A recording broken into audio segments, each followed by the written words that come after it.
Alors, je me présente rapidement. Donc, je m'appelle Frédéric. Je suis belge. J'ai une enfance plutôt traditionnelle.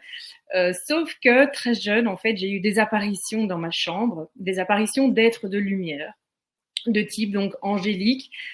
C'était des grands êtres de 3 mètres de haut, d'une lumière brillante, qui me connaissaient, qui connaissaient mon prénom, qui connaissaient ce que je vivais, qui me donnaient des conseils, mais c'était toujours bienveillant et avec un aspect très familier. C'est très compliqué à décrire. Et donc, j'ai grandi avec cette certitude qu'on est complètement limité avec notre cinq sens et qu'il existe d'autres dimensions autour de nous.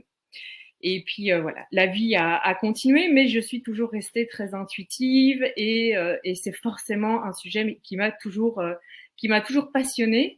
Et puis on a décidé, à l'âge, j'avais 24 ans à l'époque, on a décidé de tout plaquer et d'aller vivre en Afrique du Sud, où on a d'abord vécu avec mon mari. On a vécu d'abord 7 ans dans la brousse africaine au milieu des animaux. Donc ça a été une retraite de 7 ans de cette vie matérialiste et très occidentale. Et puis on a eu nos enfants et on a déménagé. Finalement, on a décidé de déménager 7 ans plus tard à Cape Town, au Cap, pour sociabiliser nos enfants qui devenaient de véritables mouglis et nous, voilà, aussi on avait besoin de retourner au resto, d'avoir une vie sociale un peu normale.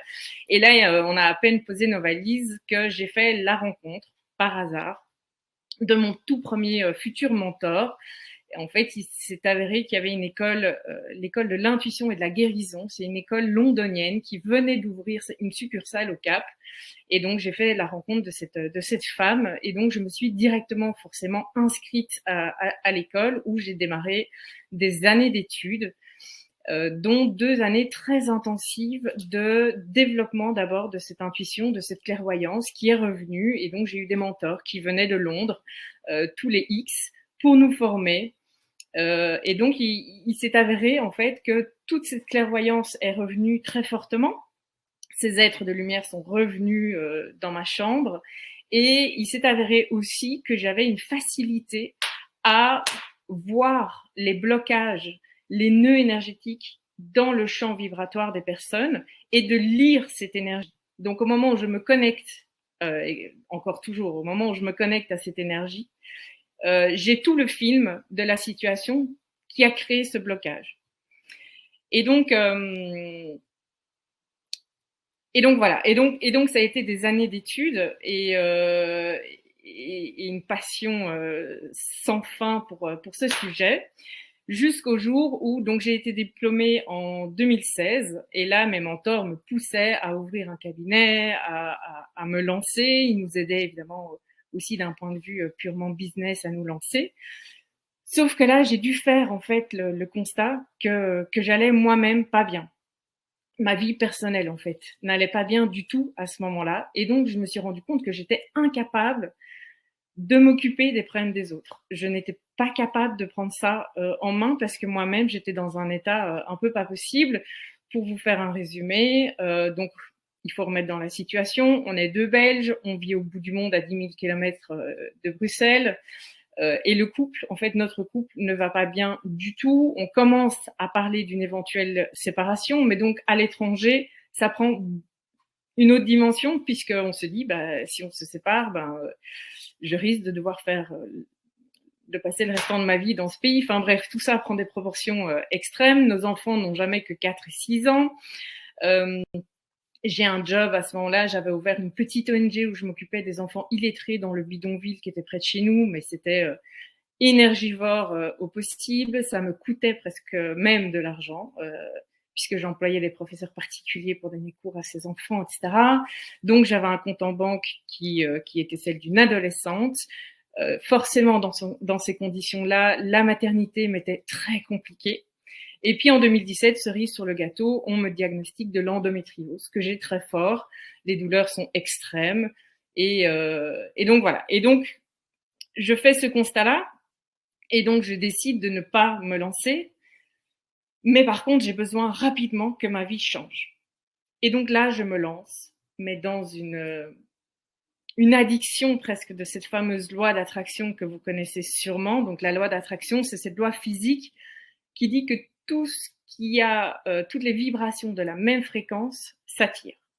Donc même tout a une vibration, hein, nos corps physiques, les objets, les lieux, les personnes, tout, mais même aussi nos pensées. Et donc cette loi nous invite à avoir les bonnes pensées, à penser positif, etc., pour attirer ce qu'on veut dans la vie, donc avoir des idées très claires sur ce qu'on veut, définir ses intentions, etc. Forcément, je suis dans un milieu anglophone en Afrique du Sud, donc j'ai accès absolument à tout, à la source aux États-Unis.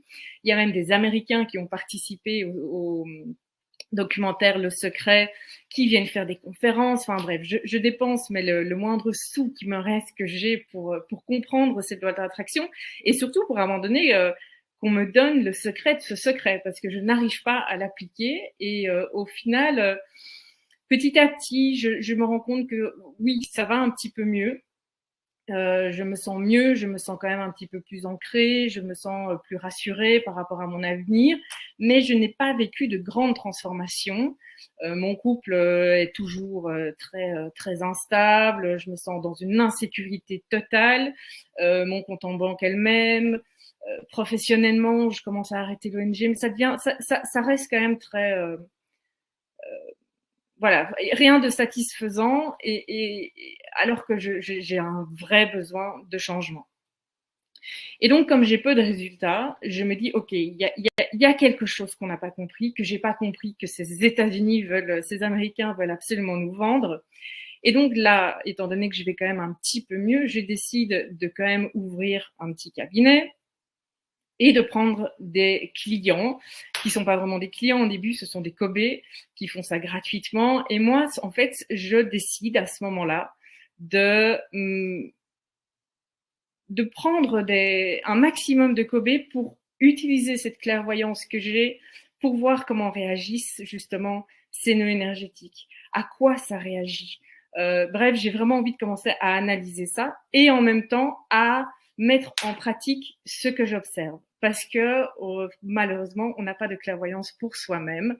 Donc, je suis incapable de savoir d'où viennent ces nœuds énergétiques, pourquoi j'ai manifesté cette situation, pourquoi j'en suis arrivée là.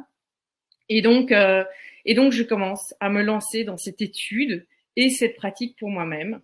Et puis là, je le fais bref, mais c'est à ce moment-là vraiment que je commence à vivre de réelles transformations. Et quand je parle de transformation, c'est vraiment de vivre l'opposé de ce que j'étais en train de vivre. Et aujourd'hui, mon couple, on est loin d'être séparés. Au contraire, notre couple aujourd'hui vit, voilà, on a une toute autre relation, mais bien plus profonde et bien plus enrichissante qu'on avait même à l'époque. J'ai abandonné évidemment cette ONG parce qu'entre-temps on est rentré à Bruxelles. Je me suis permise de me lancer justement dans cette passion en tant que projet professionnel. Je gagne ma vie et je ne souffre plus de l'endométriose alors qu'on me l'avait annoncé comme maladie totalement incurable.